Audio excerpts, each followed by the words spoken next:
अब डायबिटिक को हम एक तरह से साइलेंट किलर मानते हैं।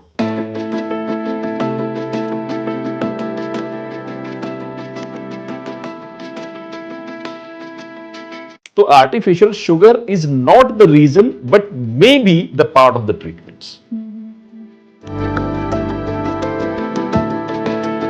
Diabetes is also a one of type of the metabolic disease.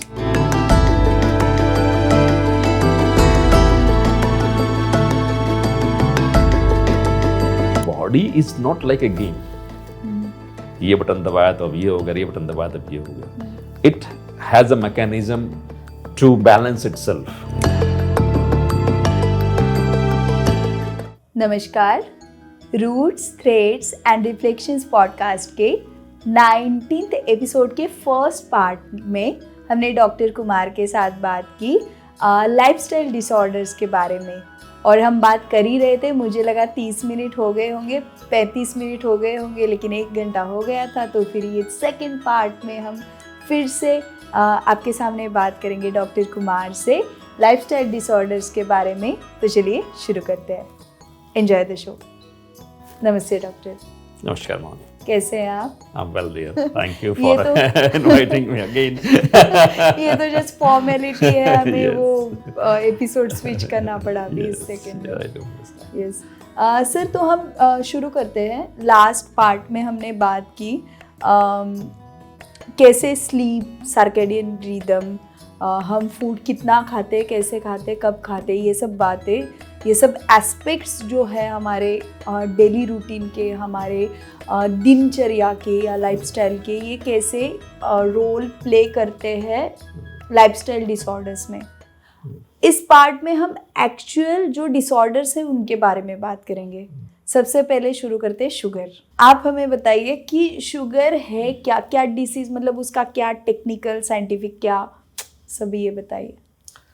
See, sugar अर्थात डायबिटीज, अगर हम साइंटिफिक एंगल से इसको समझें तो 2 तरह की शुगर होती है, 2 तरह की डायबिटीज़ होती है। Diabetes type 1 and type 2। Type 1 जिसमें शरीर इंसुलिन या तो बनाता नहीं है या कुछ समय के बाद, कुछ सालों के बाद अचानक से इंसुलिन बनना बंद हो जाता है। पेशेंट अचानक से डायबिटिक टाइप 1 में कन्वर्ट हो जाता है। बहुत सारे केसेस में ये बचपन से ही बच्चों में होता है। टाइप 2 वो टाइप है जिसमें इंसुलिन शरीर बनाता तो है, लेकिन या तो वो सफिशेंट नहीं होती, आपके लाइफस्टाइल के हिसाब से आपका वज़न बहुत ज़्यादा है या आपकी बिल्कुल सेडेंट्री लाइफस्टाइल है, या फिर बॉडी में रेसिस्टेंस पैदा हो जाती है आपकी ही बनाई गई इंसुलिन के प्रति, जिससे कि आप डायबिटिक हो जाते हैं। अब डायबिटिक होना क्या होता है? जब आपके ब्लड में शुगर का लेवल बढ़ जाता है एक परमिसिबल लिमिट से ज़्यादा, तो उस कंडीशन को हम डायबिटिक कंडीशन कहते हैं। वो बढ़ता क्यों है? क्योंकि जो भी हम खाना खाते हैं वो डेफिनेटली शरीर को एनर्जी देने के लिए खाते हैं, शरीर को नरिशमेंट देने के लिए हम उसका यूज़ करते हैं। वो नरिशमेंट मिलती कैसे है? पहले वो सारा का सारा जो फूड है वो चर्निंग हो करके सारे विटामिन्स, मिनरल्स, कार्बोहाइड्रेट्स जो है हमारे ब्लड के थ्रू शरीर के विभिन्न पार्ट्स में पहुंचते हैं। विभिन्न पार्ट्स में पहुंचते कैसे हैं? सेल्स के माध्यम से, क्योंकि हमारे शरीर की सबसे बेसिक यूनिट तो सेल है। सेल से मिलके ही ऑर्गन, सेल से मिलके ही मसल, सेल से मिलके ही स्किन, सब कुछ उन्हीं से बना हुआ है। जब वो सेल के अंदर जो कार्बोहाइड्रेट्स है या जो शुगर है या जो एनर्जी है वो सेल के अंदर जब एंटर नहीं कर पाती, तो वो जो है ब्लड के अंदर उसका लेवल बढ़ना शुरू हो जाता है। वो बढ़ा हुआ लेवल डायबिटिक आपको डिक्लेयर करता है। और उधर से क्योंकि सेल को एनर्जी नहीं मिल रही है तो वीक होना फील हो जाती, वीक फील करना शुरू कर देती है। तो इसलिए आपका शरीर वीक फील करना शुरू कर देता है कि कुछ ऐसा ही कंडीशन हो जाती है कि आपकी गाड़ी में पेट्रोल का टैंक तो फुल है, लेकिन वो पेट्रोल इंजन तक नहीं पहुंच पा रहा। Same happens with the body कि आपकी ब्लड में शुगर का लेवल या फ्यूल का लेवल तो पूरा है, लेकिन वो फ्यूल सेल के अंदर एंटर नहीं कर पा रहा। एंटर क्यों नहीं कर पा रहा? वही 2 रीज़न जो मैंने बताया अभी आपको।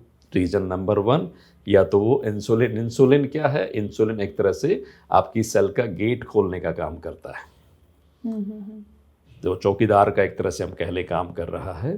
कि वो गेट खोलने वाला ही नहीं है, तो वो सेल का गेट नहीं खुलेगा तो वो फ्यूल अंदर कैसे जाएगा। या फिर वो चौकीदार तो है लेकिन सेल उसको आइडेंटिफाई नहीं कर रही, रिकग्नाइज नहीं कर रही, दैट मीन्स रेसिस्टेंस की कंडीशन है कि आपने अपने गेट के सामने सिक्योरिटी गार्ड तो रखा हुआ लेकिन वो आपको पहचानने से मना कर रहा है। ठीक है, तो उसको हम रेसिस्टेंस की कंडीशन कहते हैं।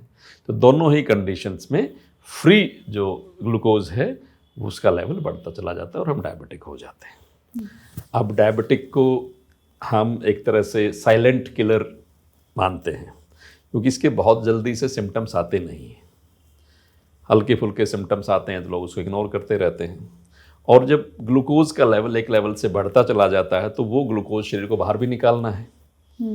एक लेवल से ज़्यादा तो उसको रखेगा नहीं अंदर, तो फिर बाहर निकालने का रास्ता थ्रू किडनीज, यूरिन से है। तो जब वो ज़्यादा बढ़ता है तो धीरे धीरे जो है वो किडनीज के ऊपर उसका इफेक्ट आना शुरू हो जाता है, और ज़्यादातर अनकंट्रोल्ड डायबिटिक कंडीशन में किडनी फेलियर के केसेस देखने को मिलते हैं।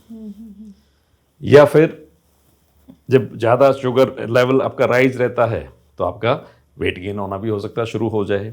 कुछ केसेस में वेट लॉस भी हो जाता है। बहुत से केसेस में जब कॉन्टिन्यूस शुगर हाई रहता है तो वजन गिरना शुरू हो जाता है। खासकर टाइप 2 में दोनों ही केसेस देखने को मिलते हैं, weight gain and weight loss. तो ये सारी एनर्जीज का लो रहना, स्किन हेल्थ कॉम्प्रोमाइज होना, नींद प्रॉपर ना आना या बहुत ज़्यादा लथार्जिक रहना, मुंह का बार बार सूखना, बार बार भूख लगना, तो ये कुछ या स्वेटिंग होना अननेसेसरली, तो ये कुछ उसके सिम्टम्स हैं। जब सिम्टम्स की बात करें तो जो मोस्ट कॉमन सिम्टम्स में तो मुंह में बार बार सूखना, जीभ का सूखना, पानी पीने की बार बार इच्छा होना, बार बार का भूख लगना, थकान होना, पैर के तलवों में जो नमनेस रहना, तो ये उसके कुछ सिम्टम्स हैं डायबिटीज़ के।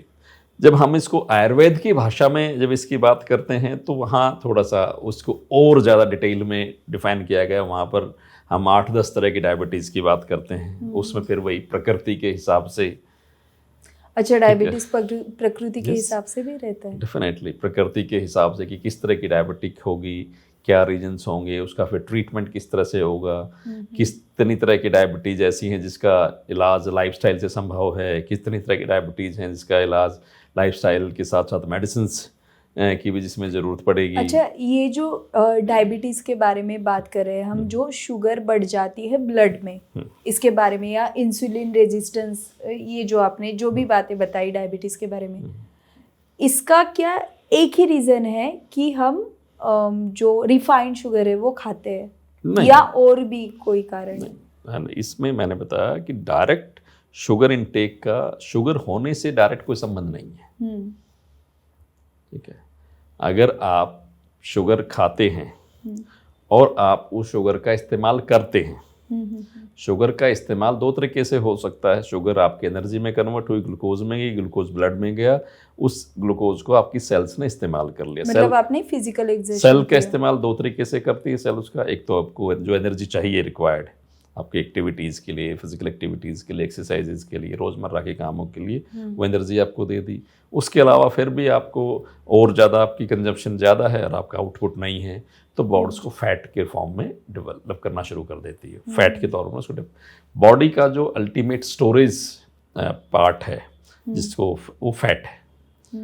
वो किसी भी जो भी हम ऐसा न्यूट्रिएंट्स जिसको बॉडी स्टोर कर सकती है, बहुत से न्यूट्रिएंट्स तो ऐसे जिनकी बॉडी स्टोर नहीं कर सकती। फॉर एग्जांपल बहुत सारे विटामिन्स ऐसे हैं जिनको बॉडी स्टोर नहीं कर सकती।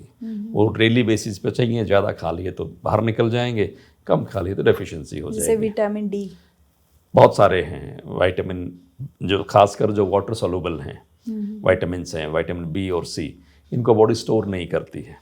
इनको इसलिए इनका इंटेक डेली बेसिस पे चाहिए, ज़्यादा खाएं। करती है दूसरे फैट सॉल्युबल विटामिन्स हैं ए, डी, ई, के, इनको बॉडी फिर भी कुछ हद तक स्टोर करती है। फाइन। सो जो भी फॉर एग्जांपल कार्बोहाइड्रेट ज़्यादा खाया और आपने उसको कंज्यूम नहीं किया तो उस फैट में कन्वर्ट हो जाएगा। फैट ज़्यादा खाया, उसको आपने एनर्जी में कन्वर्ट नहीं किया तो वो भी डिपॉजिट हो जाएगा। प्रोटीन ज़्यादा खाए, अपने प्रोटीन आपकी लिमिट से ज़्यादा खाया तो डेफिनेटली वो आपके कहीं ना कहीं ऑर्गन्स को नुकसान पहुंचाएगा, स्पेशली किडनीज को। और फिर भी आपने बहुत ज़्यादा खाया तो हो सकता है आपके मसल्स बल्क बढ़ जाए या मसल साइज बढ़ जाए, तो दैट वो भी कहीं ना कहीं आपके वेट को पुट ऑन होने में आपकी हेल्प या रीज़न बनेगा, वन ऑफ द रीजंस। तो in general condition healthy metabolism के साथ तो ये होता है। शुगर तभी बन होगी जब आपका मेटाबॉलिज्म सही नहीं है। मेटाबॉलिज्म इन द सेंस जब आपने शुगर या जो भी ग्लूकोज, क्योंकि जो शुगर है ग्लूकोज है सिर्फ हम वाइट शुगर से नहीं खा रहे हैं, हर चीज़ में कहीं ना कहीं किसी ना किसी लिमिट में कार्बोहाइड्रेट्स है। चाहे आप अनाज खाओ, चाहे फ्रूट्स खाओ, चाहे आप कुछ और खाओ, तो वो कहीं ना कहीं उसमें कुछ ना कुछ मात्रा में तो कार्बोहाइड्रेट्स हैं। वो कार्बोहाइड्रेट्स आपके जो कन्वर्टेबल एनर्जी में कन्वर्ट होंगे, जिसको बॉडी आपकी कंज्यूम कर सके।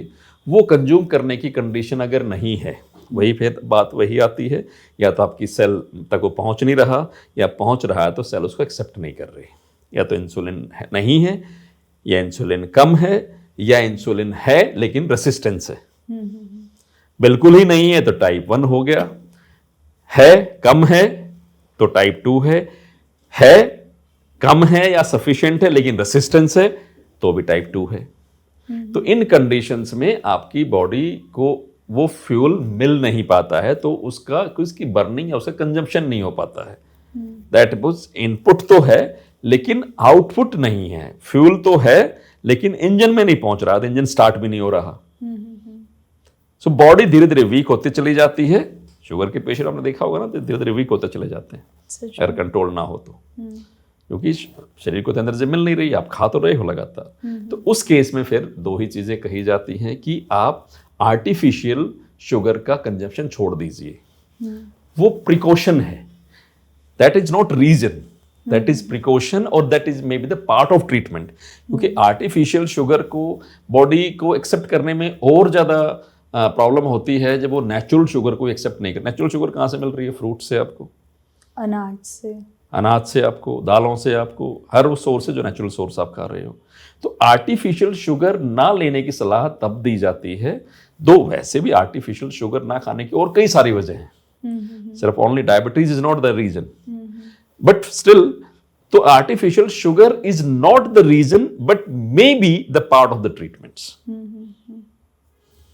मैंने बताऊं, कुछ दिनों से आर्टिफिशियल शुगर नहीं खाई है, और मुझे ऐसे कुछ शुगर का है नहीं, लेकिन ऐसे ही अच्छी लाइफस्टाइल होना चाहिए, अच्छा डाइट होना चाहिए, तो इसलिए जब मैंने बंद किया ना, तो शुरुआत में मतलब जब मैंने जिस दिन डिसाइड किया कि आज से मैं स्वीट्स नहीं खाऊंगी, उसके 2-3 दिन तो पता है मेरे दिमाग में स्वीट्स ही चल रहे थे। मतलब जब भी मैं सोचूं तो मैं डेजर्ट के बारे में ही, कोल्ड कॉफ़ी के बारे में, स्ट्रॉबेरी शेक के बारे में ही सोच रही थी। और फिर विद द टाइम वो धीरे धीरे, जैसे 5वां दिन आया, 6वां दिन आया, तो थोड़ा थोड़ा मेरे मन से वो कम हो गया कि मतलब इतना शुगर का हमारे ग्रिप है हमारे माइंड पे, आजकल के बच्चों के माइंड पे। अगर हम डायबिटीज़ की बात करें तो मुझे एक बात याद आती है। हम जब रेवाड़ी में थे, वहाँ पे एक मैम थे, उनको शुगर था, तो वो बताते थे कि मैम मैं जब चलती हूँ ज़्यादा, रोज़ वॉक करती हूँ 1.5-2 घंटा, तो मेरी शुगर बैलेंस रहती है, और अगर मैं वॉक छोड़ दूँ तो शुगर बढ़ जाती है। तो ऐसे वॉकिंग जैसे ऐसे कौन से लाइक टिप्स है या डेली रूटीन में जो हम ऐड कर सकते हैं, ऐसी क्या क्या एस्पेक्ट्स है कि जिनकी वजह से जिसको शुगर नहीं है उनको शुगर से, वो लोग शुगर से बच सकते हैं, और जिनको है उनको उनकी ट्रीटमेंट के साथ थोड़ा एक हेल्पफुल हो सकता है। इससे पहले हमें समझना पड़ेगा रीजन ऑफ डायबिटीज़।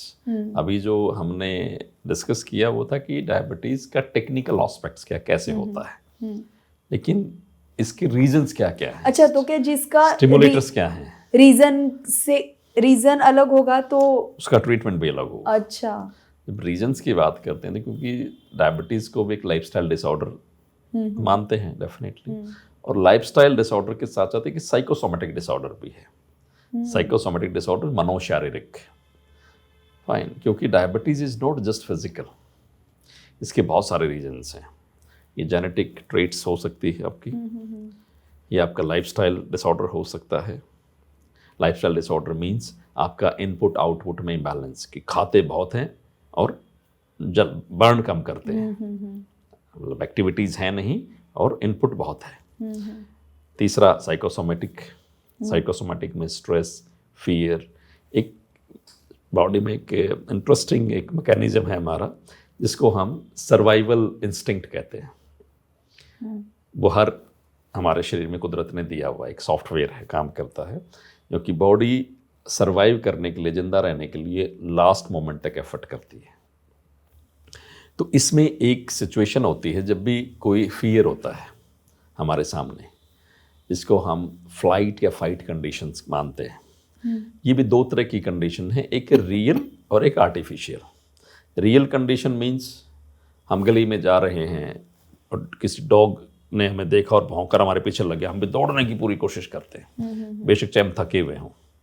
इसमें ख्याल है, मैं जंगल का एग्जाम्पल लोगों को देता हूँ कि आप जंगल में जा रहे हो, थके हुए हो और शेर दिख जाए, बट दैट सेम्स अनरियलिस्टिक। कौन जंगल में जाता है, किसको शेर दिखता है? बट गली के कुत्ते के ले लेते हैं हम। गली में जा रहे हैं, अगर वॉक करके आ रहे हो आप 10-12 किलोमीटर की और थके हुए हो, और लेकिन कोई गली का कुत्ता देख के भौंका नहीं रहा, आपने फिर जो दौड़ लगा देनी है, वो दौड़ लगाने की एनर्जी कहाँ से आई? वो दौड़ लगाने की एनर्जी बॉडी की उसी मैकेनिज्म से आई, फाइट और फ्लाइट। कि उसी टाइम कॉर्टिसोल जनरेट हुआ, कॉर्टिसोल्स ने बॉडी के पास सिग्नल भेजा, नीड एक्स्ट्रा एनर्जी, तो वो बॉडी के पास गया। लीवर में हमारी जो है वो एक तरह से हम कह दें रिजर्व जो है ग्लूकोज डिपॉजिट होते हैं, जिसको हम ग्लाइकोजन कहते हैं। तो ग्लाइकोजन सीधा बूस्ट करता है हमारे ब्लड के अंदर और हमें एनर्जी देता है, हम दौड़ पड़ते हैं। फाइन, ये तो है रियल कंडीशन। हमारे एक कंडीशन आई हमारे सामने फियर की, उस फियर के लिए बॉडी ने रिस्पॉन्ड किया, हमने एक्शन लिया और जितना रिलीज हुआ उतना बर्न कर दिया दौड़ के। सिचुएशन हिसाब किताब बराबर। अब दूसरी सिचुएशन होती है आर्टिफिशियल सिचुएशन। आर्टिफिशियल सिचुएशन क्या है? आजकल बहुत सारे शेर हमने अपने दिमाग में पाल रखे हैं जो हमें डराते रहते हैं। सच में। ठीक है, कोई फ्यूचर का शेर है, कोई प्रेजेंट का शेर है, कोई पास्ट का शेर है, कोई बीमारी का शेर कोई है, कुछ भी है। मतलब इतने सारे लॉयंस हैं कि ये ना हो जाए, वो ना हो जाए, उसने ऐसे कैसे कह दिया, उसको ये वो, ऐसी बहुत सारी सिचुएशंस जो हैं वो दिमाग में चलती रहती हैं और बैठे बैठे बॉडी ग्लाइकोजन रिलीज करती रहती है। एक इंसान, खासकर बहुत सारे डायबिटिक लोगों को मैंने कहते सुना है, हम तो 2 रोटी खाते हैं, हम तो कुछ खाते ही नहीं हैं, फिर भी हमारी शुगर 400-500 रहती है, 300 रहती है।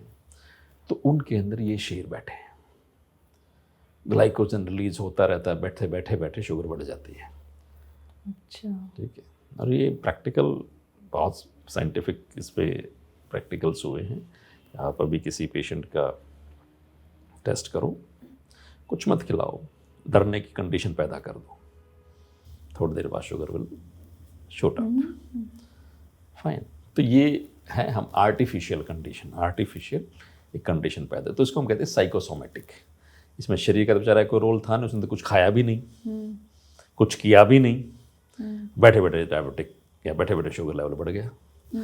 तो जब हम डायबिटीज़ के इलाज की जब बात करते हैं तो हमें एक कारण समझने पड़ेंगे कि क्या जेनेटिक रीजन्स हैं, जेनेटिक ट्रीट्स हैं, या लाइफस्टाइल की वजह से है, या फिर कोई साइकोसोमेटिक एंगल भी इसके अंदर है।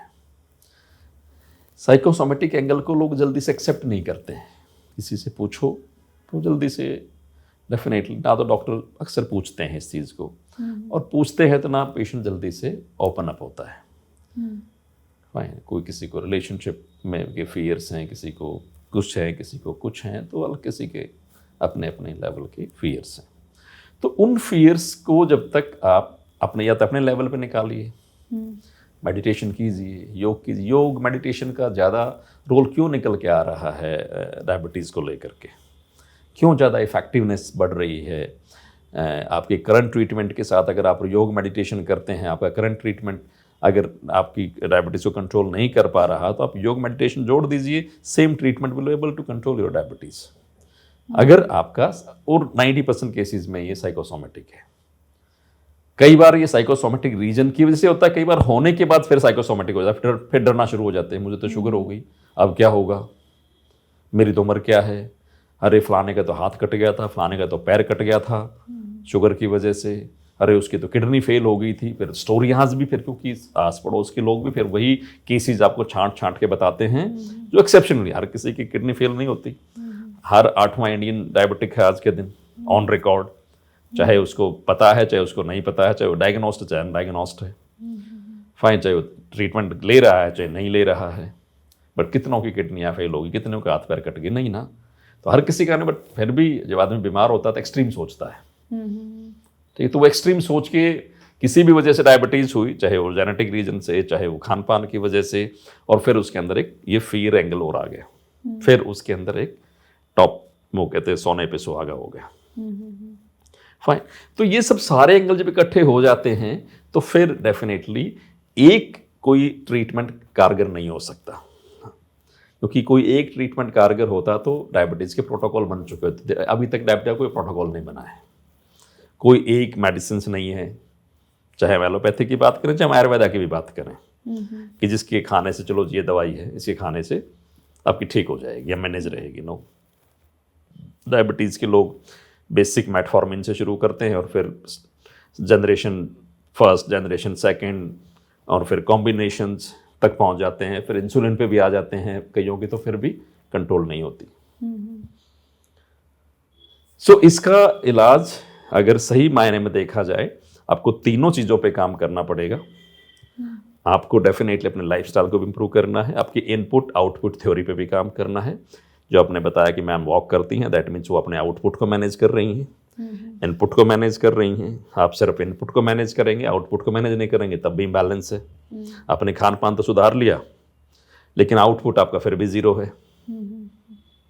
तो आपको वॉक करना है, एक्सरसाइज करना है, आपको मेंटल रिलैक्सेशन पे भी काम करना है, आपको थोड़ा सा अपने इमोशनल कंट्रोल पे भी काम करना है, नेगेटिविटीज़ को भी थोड़ा सा अवॉइड करना है, फाइन। और तीसरा, अगर आपकी कोई जेनेटिक ट्रेट्स हैं तो हो सकता है कि आपको मेडिकेशन की भी ज़रूरत पड़े। क्या सेडेंटरी लाइफस्टाइल का भी रोल है शुगर होने में, डायबिटीज़ होने में? Yes, I told you, diabetes type 2 में जो नॉन रेसिस्टेंस के केस हैं वो सारा सेडेंटरी लाइफस्टाइल वाले ही हैं। खाना ज़्यादा है और बर्न करना नहीं है, तो डेफिनेटली वो कोई ना कोई सरप्लस तो होगी, या तो फैट सरप्लस में जाएगा या शुगर सरप्लस में जाएगी। वो एक चीज़ तो सरप्लस में जाएगी ही जाएगी।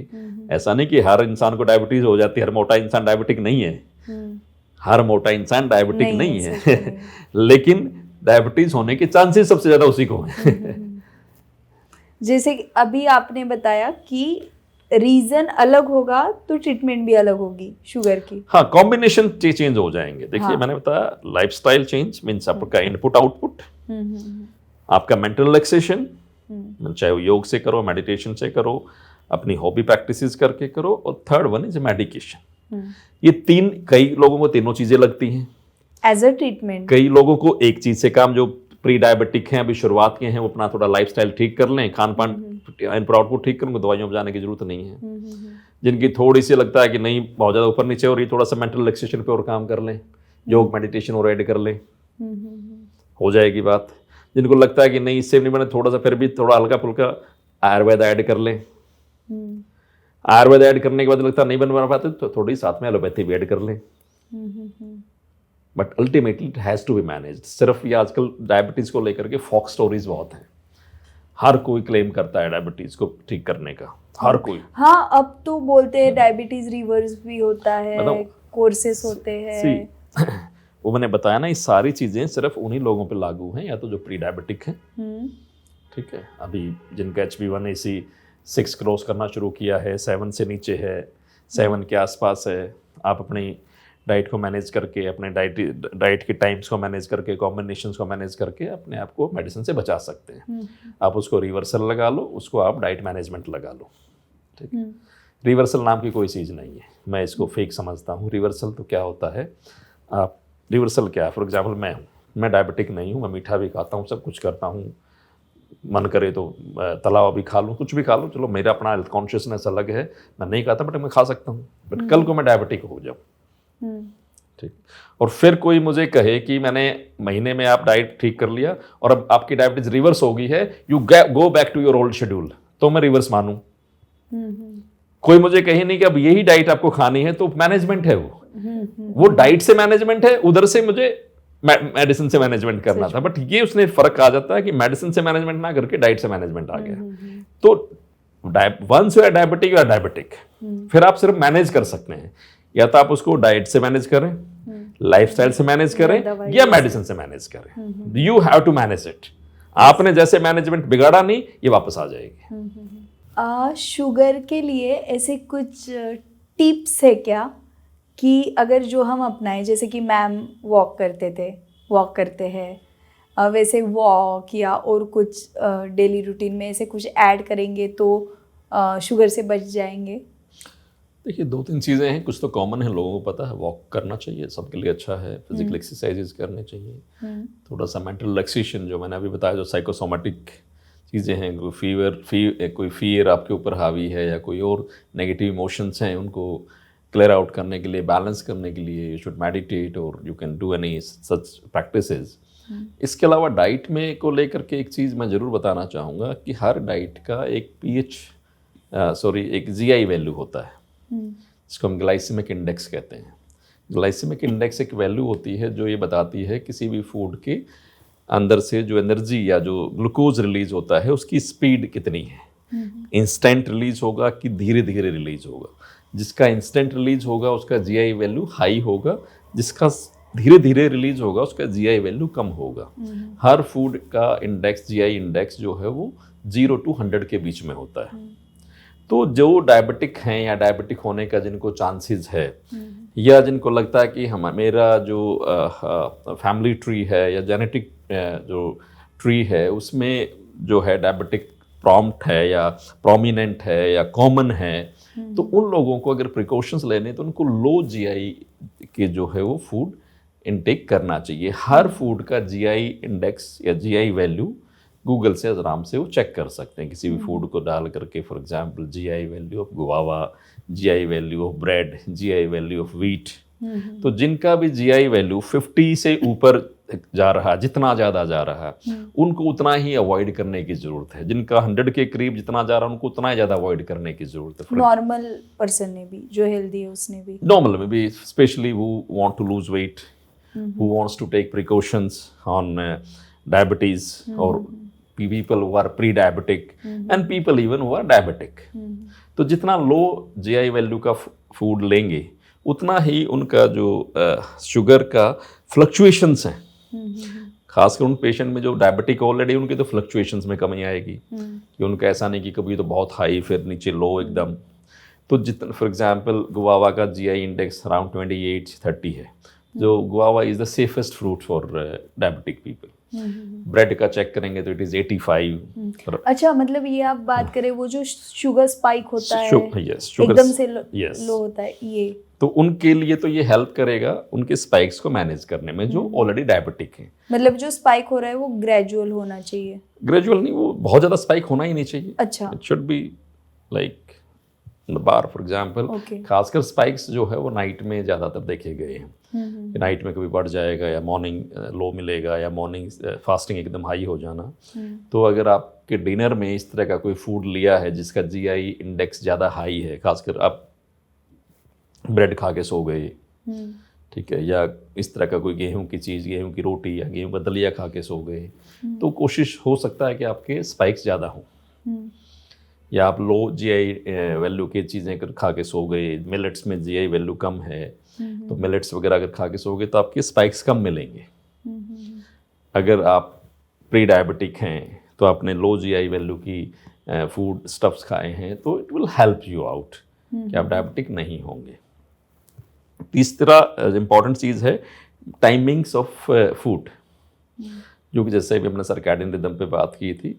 अगर बहुत से लोग, डायबिटीज़ होने का एक रीज़न ये भी देखने को मिला है इर्रेगुलर डाइट। बहुत से लोग पूरा दिन खाना नहीं खाएंगे, डिनर में बहुत सारा खा लेंगे एकदम से, ठीक है, कभी बहुत सारा खा लिया, कभी खाया ही नहीं। तो इर्रेगुलर टाइमिंग्स, इर्रेगुलर फूड भी आपके मेटाबॉलिक जितने भी डिसीजेज हैं, because diabetes is also is a one of type of the metabolic disease, तो उसमें आपका मेटाबॉलिक इम्बैलेंस होने के चांसेस रहते हैं। तो उस केस में भी आप डायबिटिक या प्री डायबिटिक हो सकते हैं। तो खासकर अपने मील का पहले तो टाइम सेट कर लीजिए। Never miss your breakfast. बहुत से लोगों के अंदर टेंडेंसी होती है ब्रेकफास्ट को स्किप करने की, डिनर बहुत हैवी करने की, जबकि उल्टा होना चाहिए। Even for everyone, not just for diabetic, breakfast should be good, lunch should be moderate and dinner should be light. लोग उल्टा करते हैं, ब्रेकफास्ट लाइट किया या किया ही नहीं, लंच मॉडरेट ही रखा और डिनर पूरे दिन की कमी निकाल दी। अब पूरी रात शरीर अपने आप को क्लीन करे कि आपके खाए हुए उस खाने को पचाए, दो में से एक ही काम कर सकता है। खाने को पचाया तो पूरी रात की क्लीनिंग रह गई, और क्लीनिंग की तो खाना रह गया, इंडाइजेशन हो गए, सुबह उठेंगे। ठीक है, तो एक तो खाने की टाइमिंग ठीक करें, खाने के कॉम्बिनेशंस ठीक करें। चौथा, खासकर बहुत से लोगों की आदत आजकल देखी जा रही है कि फ्रूट्स को या तो किसी भी मील से जस्ट पहले खाना खा लेंगे, या मील के जस्ट खाने के साथ फ्रूट्स को ऐड ना करें।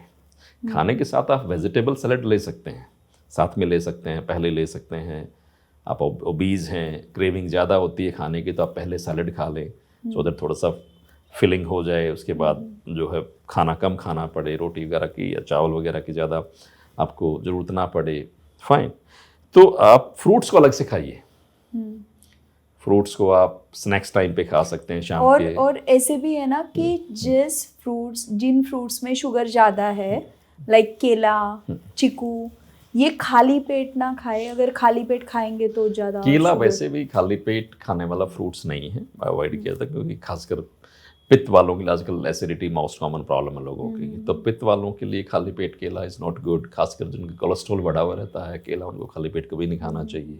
जो ऑलरेडी डायबिटिक हैं, ठीक है, सो केला, चीकू, जितने भी मीठे फ्रूट्स हैं, अंगूर, ये उनके लिए एडवाइजेबल फ्रूट्स नहीं हैं। और नॉर्मल पर्सन ने भी खाली पेट नहीं खाने चाहिए। नॉर्मल पर्सन को भी इस तरह के जो फ्रूट्स हैं, जो हाई कार्बोहाइड्रेट्स फ्रूट्स हैं, वो खाली पेट नहीं खाने चाहिए। खाली पेट में पपाया आप खा सकते हैं, फाइन। एप्पल अगर सूट करता है तो, बिकॉज बहुत कुछ लोगों को जो है वो एप्पल खाने से भी कई बार गैस्ट्रिक फील होती है। पित्ता को सूट नहीं करता, मुझे नहीं सूट करता। जिनको सूट करता है, they can have an apple, no problems. They can have soaked dates, जो ड्राई फ्रूट्स हैं, रात को भिगो के सुबह खा सकते हैं, जिसमें से अखरोट है, बादाम है, अंजीर है। डायबिटिक नहीं है तो किशमिश भी है, फाइन, ये आप सब ले सकते हैं। अंकुरित दालें, अंकुरित अनाज आप सुबह खा सकते हैं। थोड़ा सा अगर डाइजेशन की प्रॉब्लम है तो उसको स्टीम करके खा लें हल्का, फाइन। तो वो दैट इज़ गुड थिंग्स। तो आप सुबह इस तरह का खाइए। कॉम्प्लेक्स जो ग्रेन्स हैं उन सबको मिक्स करके, जिसमें ग्रेन्स भी आ गए, जिसमें वेजिटेबल्स भी आ गया, फ्रूट से आप स्टार्ट कर सकते हैं। You can start your day with fruits. आप सुबह उठे फ्रूट्स ले लिए, या सुबह उठे तो आपने नाइट सॉक ड्राई फ्रूट्स ले लिए, then you do your daily activities and then you can have your breakfast. अलग अलग हो सकता है। आप एगिटेरियन है तो बॉयल्ड एग्स ले सकते हैं, वेजिटेरियन है तो सॉक्ड पल्सेस ले सकते हैं, मूंग हो गया, मेथी हो गया, आप इस तरीके, मोठ हो गया, आप इस तरह की चीज़ें ले सकते हैं। लोबिया हो गया, lobia is good, lobia is good for the pitta also, fine, it's very good to pacify the pitta. It's a good source of protein and fibers also. तो ये इस तरह की चीज़ों को आप अलग अलग, बेसन का चीला ले सकते हैं। तो इस तरह की चीज़ों को आप मिक्स करके खा सकते हैं। अवॉइड करें ब्रेड्स, अवॉइड करें पराठा। पराठा खाने का शौक है तो आप मिलेट्स पराठा खा सकते हैं, स्टफ़ करके, वेजीज, तेल में तल के नहीं। तो एक तो तलना अवॉइड करें मॉर्निंग में सुबह। एक तो जो है तली हुई चीज़ें अवॉइड करें, हाई ऑयली चीज़ें अवॉइड करें, हाई कार्ब्स एकदम से मॉर्निंग में अवॉइड करें, फाइन। तो ये चीज़ें थोड़ा सा अवॉइड करें। उसके बाद मिड मॉर्निंग मीन्स ब्रेकफास्ट और लंच के बीच में, then you can have your fruits. Again apple ले सकते हैं, देन कुछ आप गर्मी में कुछ भी जूसी फ्रूट्स ले सकते हैं, वाटरमेलन ले सकते हैं and all fine. Then lunch, again lunch में आप मिलेट्स ले सकते हैं। अगर आप बहुत ज़्यादा डायबिटिक प्रोन नहीं हैं, डायबिटिक तो वैसे नहीं है, तो हल्का फुल्का राइस ले सकते हैं, ब्राउन राइस ले सकते हैं। अच्छा, इसमें आपने इनडायरेक्टली बोला कि राइस शुगर का कारण हो सकता है। राइस जो मैंने वही फिर बता रहा हूँ, राइस का जीआई जो इंडेक्स है वो हाई है। गेहूं का भी ना? गेहूं का भी हाई है। गेहूं का भी अलग अलग फॉर्म में है। गेहूं किस फॉर्म में खा रहे हैं आप? ब्रेड की फॉर्म में खा रहे हैं तो it's very high, cross to 85। दलिया ले रहे हैं तो still it is better than bread. और रोटी भी it is not better than दलिया। अच्छा, फाइन। जो अगर फर्मेंटेड दलिया अगर आप बनाते हैं गेहूं का, तो it is the better than any other form of the गेहूं। देन रोटी भी देन अगेन डिपेंड्स कि आप होल व्हीट ले रहे हैं कि या फिर उसका सारा फाइबर निकाल के चोकर, मैदा कंटेंट ज़्यादा है उसके अंदर, उसमें भी आप व्हीट में थोड़ा सा अदर मिलेट्स को मिक्स ग्रेन आटा बना के ले सकते हैं। That would be better in that case. Fine. तो वो सारी चीज़ें डिपेंड करती हैं कि आप खा कैसे रहे हैं। मैंने शुरू में बताया था कि कैसे और combinations, how and which combination, then क्या था। तो कॉम्बिनेशन इज़ इम्पॉर्टेंट। बहुत से लोगों को, खासकर नॉर्थ इंडिया में, जब हम कहते हैं रोटी छोड़ दो, लोगों को लगता है कि रोटी नहीं खाएंगे तो फिर खाएंगे क्या? सच में। So that is the big $1 million question कि खाएंगे क्या?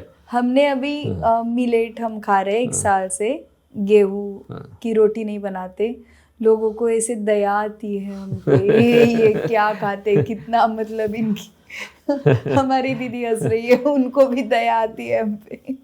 नॉर्थ इंडिया में तो लोग खाने को रोटी कहते हैं। रोटी किसी के घर में जाओ तो ये नहीं कहता कि खाना खा लो, कहता रोटी खा लो। सच में। So roti represent the food here in north India. But धीरे धीरे लोगों को समझ में आ रहा है कि गेहूं का मतलब हम आपकी रोटी बंद नहीं करवा रहे। गेहूं के साथ आप मिक्स कर सकते हो। बहुत ज़्यादा अगर अभी कंडीशन वैसी है तो गेहूं का आप रिप्लेस कर सकते हो। रोटी खाइए, कोई प्रॉब्लम नहीं है। मिलेट्स हैं, बहुत सारे मिलेट्स हैं। जैसे आपकी पहले एपिसोड में मैंने बात की थी कि लाइफस्टाइल की, पहले अगर आज से आप 70s के आसपास की बात करें या 70s से पहले, गेहूं वॉज अ लग्जरी।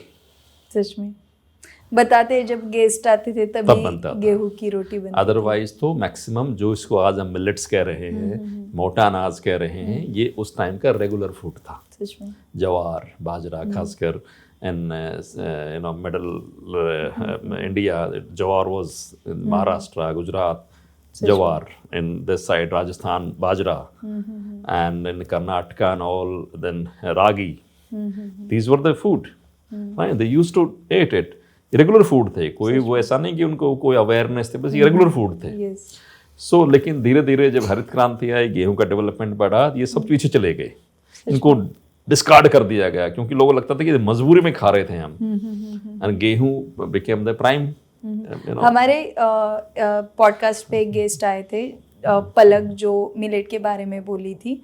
तो वो बोले थे कि मिलेट्स का जो बनाना होता है, जो प्रोसेस होता है कुकिंग का, वो डिफ़िकल्ट होता है और गेहूं का इजी होता है। ये भी एक रीज़न है कि लोगों ने गेहूं पे स्विच किया। गेहूं डेफिनेटली फ्लेक्सिबल अनाज है, बहुत सारी चीज़ें गेहूं से बनती हैं। या से कि 80% फास्ट फूड, 90% फास्ट फूड गेहूं से बनता है, गेहूं से ही बनता है। तो फ्लेक्सिबल डेफिनेटली सीड है, फ्लेक्सिबल अनाज है। जबकि मोटा अनाज इतना फ्लेक्सिबल नहीं है। ठीक है, उसको बनाने का प्रोसेस भी थोड़ा डिफरेंट है। She was right. को भिगोना है, देन कूटना है, देन किसी का छिलका उतारना है, किसी को छिलके के साथ खाना है, किसी को छिलके के बिना खाना है। तो was this, it's involved, process was involved. लेकिन अब वही प्रोसेस, वही सारी चीज़ें फैशन के तौर पर वापस आ गई। वही चीज़ें जो उनको फ्री का माना जाता था। मुझे याद है मेरे टाइम में, या इवन मैंने स्टोरी सुनी अपने फादर या अपने पूर्वजों से, वो कहते हैं कि पहले चना ज़्यादा होता था, गेहूँ कम होता था। अच्छा। तो what they use to do it, कि जब गेहूं को या किसी चीज़ को बेचते थे, इवन विद सम घास फूस भी, जो भूसा होता है उसमें भी चना मिक्स कर देते थे। अच्छा। just to increase the weight. The chana was that, was common. तो बाजरा नॉल इनको तो कोई पूछने वाला ज़्यादा उस टाइम था नहीं, तो लोग ग्रो करते थे सिर्फ खाने के लिए, या तो अपने पशुओं को खिलाते थे या खुद खाते थे। अब वही चीज़ें फैशन के तौर पर आ गई, वही चीज़ इनको पूछने वाला नहीं था, वो गेहूं से कई गुना महंगी सच में मिल रही हैं, सच में। प्रॉपर कंपनीज बन गई हैं, proper then system was like. एक सबसे बड़ी जो प्रॉब्लम ये भी है हमारे देश में स्पेशली, हम हर चीज़ को, जो भी चीज़ थोड़ी सी अच्छी होती है ना, उसको मार्केटिंग प्रोडक्ट बना दिया जाता है, और वो कॉमन आदमी से तो बाहर हो जाते रीच से। कितने लोग अफोर्ड कर सकते हैं? अगर मिलेट्स की बात करें, हम बात तो कर रहे हैं, हम अच्छी बात है, अच्छी बात है। मैंने कुछ दिन पहले भी देर पहले कहा था कि कुछ बातें कहने सुनने में तो अच्छी होती हैं, लेकिन जब उसका प्रैक्टिकल एस्पेक्ट्स देखते हैं, कितने लोग ऑर्गेनिक जो है अफोर्ड कर सकते हैं, कितने लोग इवन मिलेट्स को अफोर्ड कर सकते हैं। आज वो मिलेट्स जो आज भी अगर आप मंडी में चले जाएं, बाजरा ले लो, सबसे कॉमन मिलेट्स है बाजरा जो आज मंडी में 15-20 रुपए किलो बिक रहा है, वो यहाँ पैक होके 50 रुपये, 70 रुपये, 100 रुपये, 150 रुपये, 200 रुपये किलो तक आ रहा मिलेट्स के नाम पे। उनके नाम भी मॉडर्न नाम दे दिए गए हैं, किसी को फिंगर मिलेट्स, पर्ल मिलेट्स, ये मिलेट्स, वो मिलेट्स। अब उनको फैशन, मतलब उनको मार्केटिंग प्रोडक्ट बना दिया, पार्ट ऑफ डिस्कशन हो गए हैं, पार्ट ऑफ डेली टॉक्स हो गए हैं, हाई सोसाइटीज़ के फूड हो गए हैं। 5 स्टार होटल्स में, 5 स्टार कैटरिंग्स में बाजरे की खिचड़ी मिलना शुरू हो गई है। सच में जो हरियाणा के मतलब गांव-गांव में चूल्हे पे वही बनती है। अब वो 5 स्टार में एक अलग से प्रॉपर उसको हाईलाइट किया जाता है। सो ये चीज़ है, इससे ठीक है, चीज़ें बहुत बेस से पे इम्प्रूव नहीं हो सकती। बेस पे इम्प्रूव तो तभी हो सकते हैं जब वापस हमारी कल्चर का हिस्सा बने, सच में उसको समझाया जाए, नई जनरेशन को उसी तरीके से उसको एजुकेट किया जाए। सच में। नहीं तो ये कुछ लोगों के लिए फैशन फूड तो बन सकता है, तो फैशन फूड ही आजकल कुछ लोग हैं जो थोड़ा अवेयर हैं, अफोर्ड कर सकते हैं, टाइम है, जिनके पास फैसिलिटीज हैं, you said you have, so you can do it, but how many people? लेकिन मैं एक बात हमारे सभी व्यूअर्स को बताना चाहूँगी कि वीट को इजीली रिप्लेस किया जा सकता है। अगर आपको वीट कितना भी अच्छा लगे, मतलब हम 1 साल से नहीं खा रहे, हमारा अभी मन नहीं करता है वीट खाने का। मतलब जैसे आप आपकी बॉडी को जो फूड देंगे उसकी आदत पड़ जाती है। तो अगर आप सोचते होंगे अगर आप सोचते होंगे कि वीट बंद करेंगे, चावल बंद करेंगे, तो फिर कैसे, हमारा तो खाना ही नहीं जाएगा या हजम ही नहीं होगा, तो ऐसे नहीं होता है। जब आप for a continuous period of time ये खाते हो, बाजरा खाते हो, ज्वार खाते हो, रागी खाते हो, तो उसकी आदत पड़ जाती है। इसका एक एस्पेक्ट और भी है Mohini, let me tell you. गेहूं और दूध को पिछले कुछ टाइम से मैं देख रहा हूँ कि कल्प्रिट बना दिया गया कम्प्लीटली। ऐसा भी नहीं है। अच्छा। बहुत सारे सो कॉल्ड डॉक्टर्स या सो कॉल्ड डायबिटिक एजुकेटर, खासकर डायबिटीज़ की बात करने वाले लोगों ने इन दो चीज़ों को कंप्लीट कल्प्रिट बना के खड़ा कर दिया है। जबकि दूध तो हमारी शायद एंशियंट टाइम से हमारी डाइट का हिस्सा रहा है। इसमें एक जो फैक्ट्स है उसको छुपा दिया गया है। दोनों चीज़ों में एक कॉमन चीज़ है।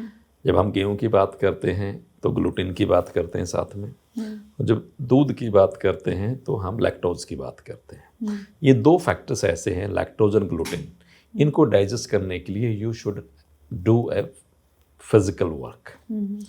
अगर आपका फिजिकल वर्क या हार्ड फिजिकल वर्क नहीं है, जो पहले के टाइम में आज से 10, 20, 30 साल पहले जनरली होता था, उसमें आपको कोशिश नहीं करनी पड़ती थी, बिकॉज आपको लिविंग के लिए हर चीज़ हाथ से करनी होती थी, शरीर से करनी होती थी। मैकेनिकल इन्वॉल्वमेंट इतनी ज़्यादा नहीं थी।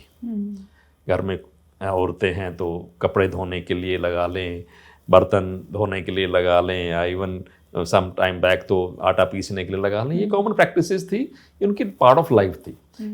अगर मेल के लिए लगा लें तो अगर वो खेत में काम कर रहा है तो डेफिनेटली हार्ड वर्क है, कहीं बाहर भी जा रहा है तो साइकिल से जा रहा है या पैदल चल रहा है। अब तो ना कोई पैदल चलने की किसी को ज़रूरत है, किसी के पास बाइक है तो किसी के पास गाड़ी है, वो घर से शुरू होकर घर पे ही वापस आ जाती हैं। हर घर में जो है फैसिलिटेशन ज़्यादा होगी, तो फिजिकल वर्क जब से कम हुआ है तो इन दोनों चीज़ों ने डिस्टर्ब करना शुरू किया है, ग्लूटेन ने भी और लैक्टोज ने भी। अब अगर आपको इनको छोड़ने का इच्छा नहीं है या आप इनको खाने के आदी है, तो फिर आपको अपना फिजिकल वर्क बनाना पड़ेगा इनको डाइजेस्ट करने के लिए। ये फैक्ट है। फैक्ट ये नहीं है कि गेहूं दुश्मन है, दूध छोड़ दो, ये कर दो, वो कर दो। सब इतना चल रहा है कि इतना ज़्यादा डर पैदा किया जा रहा है, तो फिर लोग धीरे धीरे पीछे हटना शुरू हो गए। नहीं, इतना तो नहीं होगा। आप सुबह से शाम तक वीडियो देखना शुरू कर दो किसी भी एक टॉपिक को लेकर के, शाम तक आपके दिमाग की दही ना बन जाए तो सच में आपको शाम को आप डिसाइड ही नहीं कर पाएंगे कि मैं क्या खाऊं और क्या ना खाऊं। एक ज्ञानी कह रहा है ये नहीं खाना, ये गलत है, वो गलत है, एक कटोरी रख के बैठा है, कुछ झाड़ फूंक रख के बैठा है, कुछ करके बैठा है, मतलब so much, it is too much. Practical aspect से बात नहीं हो रही है। तो जब आप डायबिटिक की बात करें या डाइट की बात करें, तो उसको सही तरीके से समझना आपके व्यूअर्स को चाहिए। ऑथेंटिक सोर्स से समझें कि इसमें फैक्ट्स क्या हैं और उसको सही तरीके से उसका पालन करें। बिल्कुल पीछे हट जाना भी सॉल्यूशन नहीं है। नहीं, इतना कैसे हो पाएगा, और हर किसी की बात मानना भी सॉल्यूशन नहीं है। फिर आप कंफ्यूज हो जाओगे, फिर आपका शरीर रोज नया रिएक्ट करेगा। आपके शरीर को भी तो आदत डालनी है हर चीज़ की। इवन आप एक चीज़ खा रहे हो जनरेशन से, आपके तक हमारे तक जनरेशन होगी ना गेहूँ खाते हुए, ठीक है। आज हम अचानक से कहते हैं कि नहीं इसको हटाओ, इसको हटाओ, इसको हटाओ। आज जैसे या बच्चों को 2 दिन बाजरे की रोटी खिला दो, कॉन्स्टिपेशन हो जाता है, या खुद खा लो कॉन्स्टिपेशन हो जाता है। तो लगता है ये क्या हो गया, ठीक है, क्योंकि बॉडी को आदत नहीं है। बाजरे के साथ घी चाहिए। अब दूसरा एक महापुरुष बैठा होगा था, घी तो टच ही नहीं करना है। अब समझिए ना, ये जो पूरी की पूरी एक्चुअली जो कह रहा है उसको भी नहीं पता मैं क्या कह रहा हूँ, कि मेरे घर में क्या, मैं खुद क्या खा रहा हूँ, उसको ये नहीं, बस उसको बस ज्ञान पेलना है। तो ये जो ज्ञान है, अति ज्ञान की कंडीशन में आजकल मैं सब एक चीज़ कहता हूँ लोगों को कि ज्ञान की बारिश होती है सुबह से शाम तक। अब वो बारिश में कुछ लोग भीग के बीमार भी हो रहे हैं, कुछ लोगों को अच्छा भी लग रहा है, और कुछ लोग बस उस बारिश को दूर खड़े होकर देख के मज़े भी ले रहे हैं। तीनों तरह के लोग हैं, सच में, ठीक है। सो ये जो ज्ञान है, खासकर डायबिटीज़ जैसी जो डिसीज़ का, it is not a fun. ये इसको बहुत से लोग कहते हैं नहीं, कोई बीमारी ही नहीं है, ये उनके लिए भी सही नहीं है। लेकिन इस बीमारी को इस लेवल तक सीरियस दिमाग में बिठा लेना, अरे हाथ पैर कट जाएंगे, किडनी फेल हो जाएगी, वो भी ठीक नहीं है। एक कंडीशन है, एक हेल्थ डिसऑर्डर है। इस डिसऑर्डर को बहुत खूबसूरती से, बहुत ईजिली तरीके से मैनेज किया जा सकता है। कुछ चीज़ों पे काम करने की ज़रूरत है, जैसे क्या, कुछ डाइट पे काम कर लें, इनपुट आउटपुट पे काम कर लें, माइंड रिलैक्सेशन पे वर्क कर लें, ज़रूरत पड़े तो दवाई पे आ जाएं। पहले आयुर्वेदा से शुरू कर लें, आयुर्वेदा भी सफिशिएंट ना लगे तो एलोपैथी पे भी चले जाएं, बट मैनेज इट, फाइन। बहुत से लोग मार्केटिंग वाले वीडियो से थोड़ा बचना चाहिए। हर किसी का प्रपंच है, ये लगा लो, ये कर लो, ये पैच लगा लो, वो कर लो, ऐसा कर लो, ऐसा कर। तो ऐसा शॉर्टकट कुछ नहीं है। डेफिनेटली लोग शॉर्टकट के पीछे ज़्यादा रहते हैं, सच में। और दिस इज़ द ये जो लैक्टोज इंटॉलरेंस के बारे में आपने बोला, इसका भी रोल होता है क्या शुगर स्पाइक होने में? यस, होता है। देखिए, मैं एक स्टडी पढ़ रहा था कुछ टाइम पहले कि लैक्टोज इंटॉलरेंस जेनेटिकली हमारे डीएनए में है। 70% इंडियंस के डीएनए में लैक्टोज इंटॉलरेंस है। लेकिन जब तक फिजिकल वर्क एक्सटेंसिव थे, हम उसको, इंटॉलरेंस भी 2 तरह की होती है, एक एक्टिव, एक पैसिव। एक्टिव क्या है कि किसी चीज़ को खाते ही बॉडी में जेट रिएक्ट करेगी। लोगों को ग्लूटेन इंटॉलरेंस भी होती है, खाते ही सीलिक डिसीज होना, फूल जाना, शरीर पे चकत्ते आ जाना। लैक्टोज का भी ऐसा, लैक्टोज खाया नहीं और एकदम से रिएक्शन उसका बाहर आ जाना, तो उसको हम एक्टिव टॉलरेंस कहते हैं। खाया, पता चल गई, उसका तो एक ही इलाज है कि खाना बंद करो। दूसरा है पैसिव इंटॉलरेंस। पैसिव इंटॉलरेंस में ऐसी रिएक्शन तो नहीं आती, लेकिन कहीं ना कहीं आपके मेटाबॉलिक डिसऑर्डर को डेवलप करती है, मेटाबॉलिज्म को डिस्टर्ब करती है। गैस बनाएगी, पेट में हल्का फुल्का, डाइजेशन को डिस्टर्ब करेंगी, फाइन, अनईजीनेस पैदा होगी, ठीक। उसकी वजह से जो आपका मेटाबॉलिज्म डिस्टर्ब होगा, और मेटाबॉलिज्म डिस्टर्ब होगा तो metabolism disturbance is the one of the reason of the diabetes, one of the reason. It is not the कि that is the only reason, that's one of the reason. तो ऐसा है तो आप थोड़ा physical work कीजिए। Physical work करने से वो सिम्टम्स खत्म हो जाते हैं इस तरह के, you can use that things. उसके बाद में खत्म होते हैं, देन लीव इट। लोग मुझसे पूछते दूध पिए, मैं don't ask me, ask your body. दूध पीने से आपको किसी तरह का प्रॉब्लम नहीं होती, कोई गैस नहीं बनती, कोई सुबह उठ के ऐसा थकान जैसा फील नहीं होता, आपको एनर्जी मिलती है दूध पीने से, खूब पीजिए। लेकिन आपको दूध पीने से टेस्ट तो अच्छा लगता है, क्योंकि लोग हैबिचुअल तो टेस्ट के हैं, टेस्ट की बात का तो पता ही नहीं कि उस फूड ने क्या किया। आप रोज़ दूध पी के सोते हैं, शाम को अच्छा लगता है, सुबह थकान मिलती है, ठीक है, पेट फूला हुआ मिलता है। और 2 दिन बिना दूध पी के सो जाइए, बिना दूध पिए आपको ठीक लगता है, दूध छोड़ दीजिए। दूध is not the only things which gives you all the nutrition. एक एज के बाद दूध की वैसे भी लंबी चौड़ी को दरकार नहीं है। फाइन, आई से आस्क योर बॉडी, दूध के साथ 4 दिन ऑब्जर्व करो, बिना दूध के साथ 4 दिन ऑब्जर्व करो, जो बेटर लगे कंडीशन उसको फॉलो करो। ठीक है, दूध को कल्प्रिट बनाने की जरूरत नहीं है। आपका अपना लाइफस्टाइल खराब है, दूध को आप जिम्मेदार ठहरा रहे हो। फिर गेहूं को दूध की हम बात करें तो अभी आप यहाँ गेट से बाहर निकलेंगे, आपको रास्ते पे पता नहीं, यहाँ हरियाणा में मैंने 2 सिटी देखे जहाँ देखो गाय दिखती है, और लोगों को पूछा तो बताते हैं कि ये गाय को पालने वाले होते हैं, वो उनका दूध निकालते हैं सुबह शाम, दिन में उनको बाहर बेच देते हैं। फिर बाहर तो आपको दिखता है प्लास्टिक खा रही है, क्या खा रही है, क्या खा रही है। तो फिर ऐसे में जो फ्यूल उस प्राणी में डाला जाएगा उसी क्वालिटी का दूध निकलेगा। वो तो एक अलग इशू है, वो तो अडल्ट्रेशन, वो तो डेफिनेटली आपने यू सेड राइटली सेड कि जो जैसा खाएंगे अन्न वैसा रहे होगा मन। हाँ। तो वो बेचारी क्या खा रही हो तो सबको दिख रहा है, गाय की क्या हालत है आज के दिन। गाय छोड़ दीजिए, लोगों तो बहुत कुछ। फिर आप बताइए, ऐसी अगर सिचुएशन है तो आपको सिटी में कहाँ आपको शुद्ध, जो गाय हमारे रेसिडेंस पे है, हरा चारा खा रही है, ऐसे गाय का दूध कहाँ मिलेगा? देखिए, शुद्धता की तो बात देखिए करना बेईमानी भी हो गया है।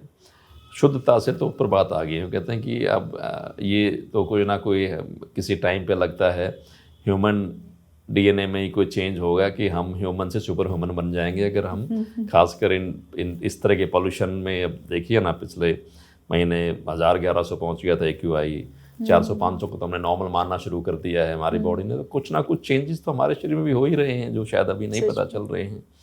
अब वही लोग अब जो यूरोप में चले जाओ, वो 100 AQI पे ही लगता है कि नहीं पता नहीं क्या हल्ला मच जाता है कि हम 500 को भी नॉर्मल मानते हैं, 1000 पे लगता है कि हाँ ज़्यादा है।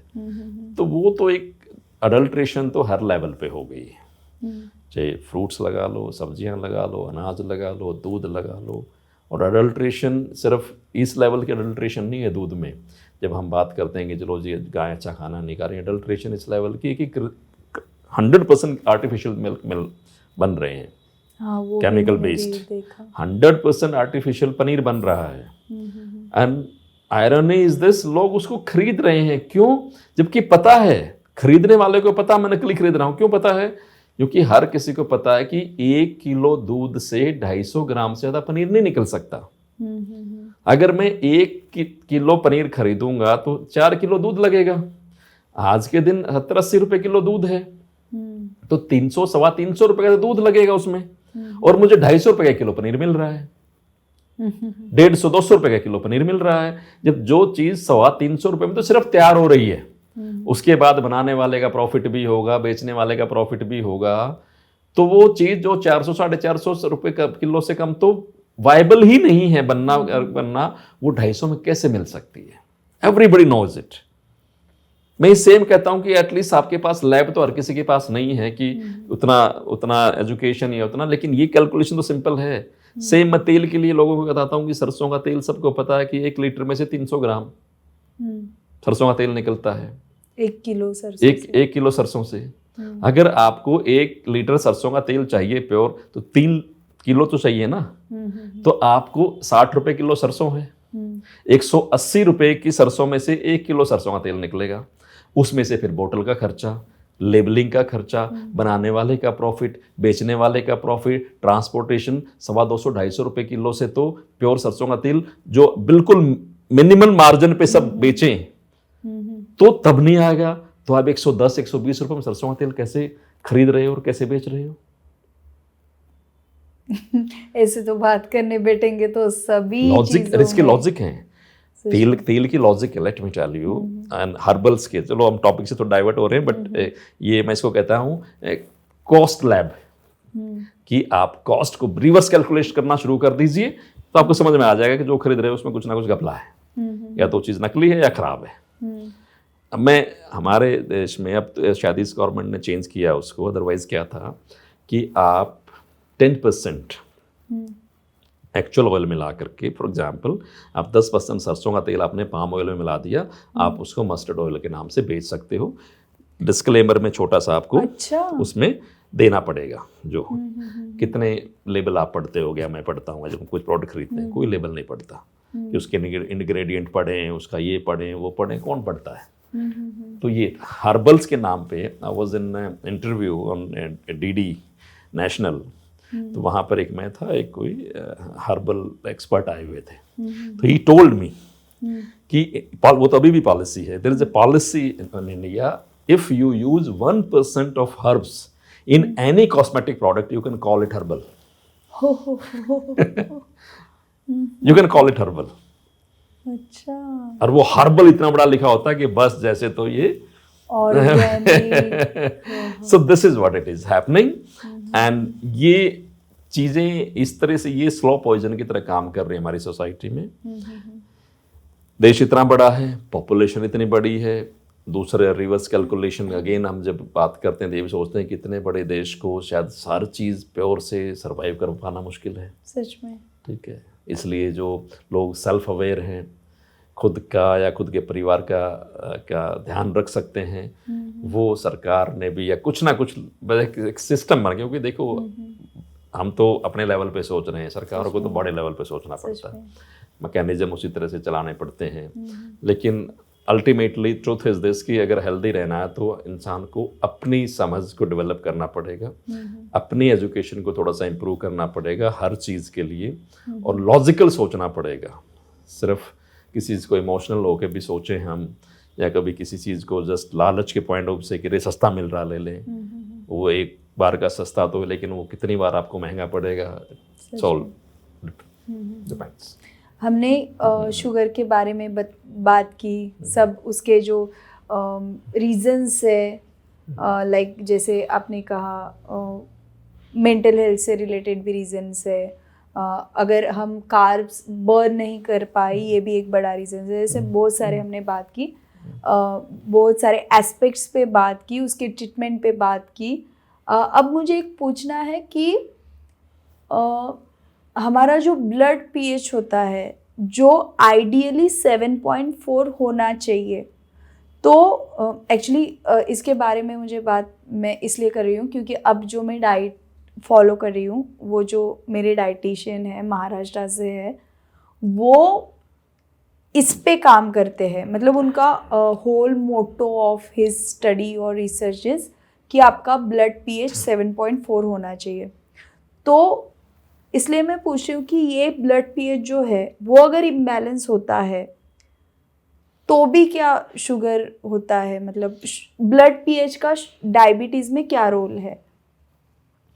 देखिए, इसको टेक्निकल लैंग्वेज में एसिडोसिस कहते हैं। जब ब्लड पीएच कम हो जाता है, दैट मीन्स ब्लड हमारा एसिडिक हो जाता है, तो उसको मेडिकल लैंग्वेज में एसिडोसिस कहते हैं। बढ़ता भी है क्या?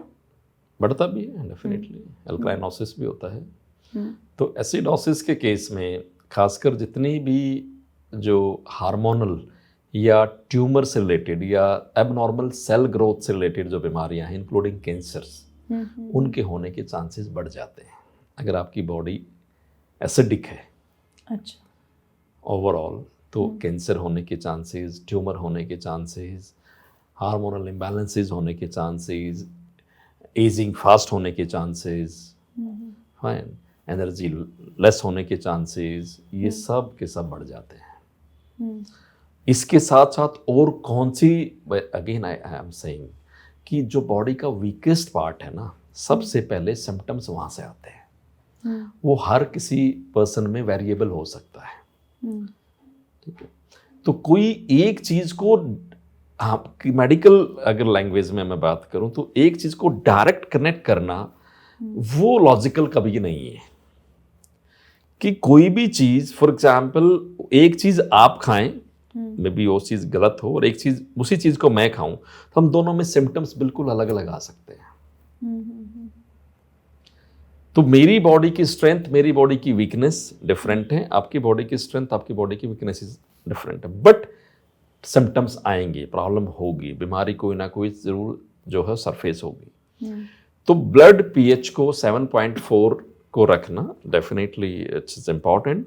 उसको 7.4 से नीचे कब आएगा? सबसे पहला रीजन तो होता है डिहाइड्रेशन। जब आपकी बॉडी डिहाइड्रेट होती है तो सबसे पहले आपकी बॉडी टॉक्सिसिटी को जो है शो करना शुरू करती है। ठीक है, टॉक्सिक होती है, जो ब्लड भी टॉक्सिक हो जाता है, देन अदर बॉडी भी टॉक्सिक हो जाती है। तो सबसे पहले तो पानी को के इंटेक को रेगुलर करें। बहुत से लोगों की आदत होती है, मैं सुबह उठता हूँ, मैं 1.5 लीटर पानी पी लेता हूँ। और पूरे दिन में कितना पानी पीते हो? 1.5, 2, 2.5, 3 लीटर, मतलब 1.5 लीटर तो आपने सुबह ही पी लिया। बॉडी के पास पानी को स्टोर करने का कोई अरेंजमेंट नहीं है। हाँ, अगर आपकी किडनी काम नहीं कर रही, आपके लीवर में कोई प्रॉब्लम है, तो हो सकता है कि स्वेलिंग हो जाए, बॉडी जो है लोअर लिम्स में पानी को जो है वो रिटेन कर ले। लेकिन अदरवाइज इन हेल्दी कंडीशन आपकी बॉडी के पास कोई मैकेनिज्म नहीं है पानी को स्टोर करने का। जब कोई मैकेनिज्म नहीं है तो क्या है कि आपने जितना ज़्यादा पानी पिया, शरीर को उसको बाहर भी निकालना है। ज़्यादा पानी एक साथ पियोगे एक बार में, तो किडनी को बार बार फ्लशिंग करना पड़ेगा। तो एक साथ बहुत ज़्यादा पानी पीना एडवाइजेबल नहीं है। रेगुलर इनटेक, हर घंटे 1.5 घंटे में 1 गिलास, आधा गिलास, जैसा भी आपका रिक्वायरमेंट्स है, जैसा भी सीजन है, सर्दियां हैं तो थोड़ी रिक्वायरमेंट कम हो जाती है, गर्मियां थोड़ी रिक्वायरमेंट ज़्यादा हो जाती है। तो हर घंटे अगर आप लिक्विड इनटेक करते हैं, विच इज़ मोर एडवाइजेबल, मेरे अभी डाइट प्लान में है। Yes, which keeps your body hydrated, well hydrated and toward alkaline. दूसरा रीजन है ज़्यादा एसिडिक फूड्स का इस्तेमाल करना, खासकर कोल्ड ड्रिंक्स हैं, चाय है, कॉफ़ी है, अगर इनका ज़्यादा इस्तेमाल आप करते हैं तो भी आपकी बॉडी जो है वो एसिडिक होती है। फाइन। या बाहर जो जितने भी प्रिजर्वेटिव वाले फूड्स हैं, पैक्ड फूड्स हैं, अगर उनका इस्तेमाल आप ज़्यादा करते हो, then also there is a chance कि बॉडी एसिडिक हो। तो अगर आप फ्रेश फ्रूट्स लेंगे, फ्रेश फ्रूट्स, फ्रेश वेजिटेबल्स, वो बाय नेचर अल्कलाइन है, न्यूट्रल है या अल्कलाइन है, तो आपकी बॉडी वैसे ही अल्कलाइन रहेगी। आजकल अल्कलाइनिटी को भी मार्केटिंग प्रोडक्ट बना दिया है। बहुत से प्रोडक्ट्स आ रहे हैं अल्कलाइनजर को लेकर के, अल्कलाइन वाटर लेकर के, ये वो जो भी चीज़ थोड़ा सा कहीं ना कहीं लगता है ना कि हेल्थ को बेनिफिट कर सकती है, उसको इमीडिएटली मार्केटिंग प्रोडक्ट बना दिया जाता है। इसलिए कुछ सिलेक्टिव लोगों का फिर वो बन के रह जाता है। आम आदमी फिर ये सोच लेता है कि मैं तो अफोर्ड नहीं कर पाऊंगा, मैं कहाँ खा पाऊंगा, मैं क्या कर पाऊंगा। कोई ये नहीं है, तू पानी पी लिया करो टाइम पे, ठीक है, चाय कॉफ़ी कोल्ड ड्रिंक का इस्तेमाल कम कर लो, पैक्ड चीज़ें वैसे भी वो लोग कम ही खाते हैं तो थोड़ा और कम कर लो, चिप्स वगैरह बच्चों को मत खिलाओ, और अपना जितना भी हो उसके सलाद, कुछ नहीं तो खीरा खा लो। खीरा भी कभी ज़्यादा महंगा मिल रहा है तो घर में ककड़ी, जो भी सीजनल चीज़ें मिलती हैं आपको उसको खा लो, ठीक है, अपना दाल सब्जी रोटी खा लो, तो दैट इज़ ओके। बॉडी इतनी जल्दी, body is not like a game, ये बटन दबाया तो अब ये हो गया, ये बटन दबाया तब ये हो गया। It has a mechanism to balance itself, to neutralize the things. It makes lot of alkaline things itself. Alkalizer बनाती है, बहुत से एसिडिक बेस बनाती है। एसिड भी जरूरी है बॉडी के लिए, अल्कलाइन भी जरूरी है। बहुत ज़्यादा अगर हम इसको अल्कलाइन कर देंगे तो भी ये इम्बैलेंस, आपकी बोन डिजनरेट होना शुरू हो जाएंगी, अल्कलाइन होंगी। हाँ, अगर ओवर अल्कलाइन कर दोगे तो आप मतलब 7.4 से अगर आपका पीएच बढ़ा रहता है तो, हाँ, अगर बहुत आजकल अल्कलाइन वाटर चल रहे हैं, मशीनें आ गई हैं बड़ी, कई लाख रुपए की मशीनें बेच रहे हैं लोग अल्कलाइन वाटर के नाम पे। अब मैं लोगों को कहता हूँ कुछ 3 दिनों तक तो ठीक है बॉडी को वॉश करने के लिए। अगर आप लगातार 9 pH का 10 pH का पानी पियोगे तो कुछ दिन के बाद आपकी बोन्स जवाब देना शुरू कर देंगे। अल्कलाइन वाटर का हम अभी तो मैंने बंद कर दिया कुछ महीनों से, लेकिन मैं करती थी ज़्यादातर समर में, जब कभी एसिडिटी, मतलब जब कभी लगता था कि नहीं एसिडिटी हो सकती है, वो रात में 1 लीटर पानी में कुछ खीरा, नींबू और ऐसे कुछ तो डालते हैं कुछ प्रोपोर्शन में। मेरे जो गुरुदेव है श्री श्री रविशंकर जी, उन्होंने इसके बारे में बोला है, तो सुबह एक गिलास पी लिया, बाद में एक आध बार पी लिया तो अच्छा रहता था। देखिए करने को बहुत कुछ है, लेकिन जो सिंपलेस्ट चीज़ है ना लॉन्ग टर्म में वही फॉलो होती है। मैं सिंपल एक देखिए आपने इतने सारे कॉपर्स के रखे हुए हैं, कॉपर इज़ द बेस्ट एल्कलाइनर, ठीक है। कॉपर के वेसल्स में पानी रख लो या जिस भी वेसल में पानी रखते हो उसके अंदर कॉपर का कोई गिलास वगैरह डाल इट्स अ दो। Brass by the way. हाँ ब्रास, ठीक है। तो आप कॉपर को, जैसे ब्रास बट आप कॉपर को उसके अंदर आप डाल दो। कॉपर अपने आप में एल्कलाइनर है। दूसरा आप एक काम और कर सकते हो, लगता है खासकर आजकल जो सबसे बड़ा कल्प्रिट बना हुआ है वो है आरओ वाटर, क्योंकि आरओ का जो मैकेनिज्म है फिल्ट्रेशन का वो पानी को एसिडिक बनाता है। अगर आप अपने आरओ के पानी का एसिड चेक करेंगे, सॉरी पीएच चेक करेंगे, तो वो खासकर लोकल आरओज में तो स्पेशली वो 7 से नीचे मिलता है। अच्छा, द एल्कलाइन वाटर है, सॉरी वो आपका एसिडिक वाटर है। तो उसको बैलेंस, बिकॉज जब से आरओ मजबूरी भी है भाई, आरओ को बिल्कुल वो नहीं कह सकते क्योंकि पानी इतना ख़राब है जो सप्लाई का है या ग्राउंड वाटर है, खासकर मेट्रो सिटीज़ में आरओ के बिना तो वैसे गुजारा नहीं है। आरओ के साथ जो पानी पीते हैं उसमें एसिडिटी कॉमन प्रॉब्लम हो गई आज के दिन हर एज ग्रुप में। तो उसका है कि सिंपल एक 20 लीटर का पानी आप स्टोर कर लो। एक परिवार में एक दिन में 20 लीटर पानी ही मुश्किल से लगता है। उसमें एक चुटकी मीठा सोडा, खाने वाला सोडा डाल दो।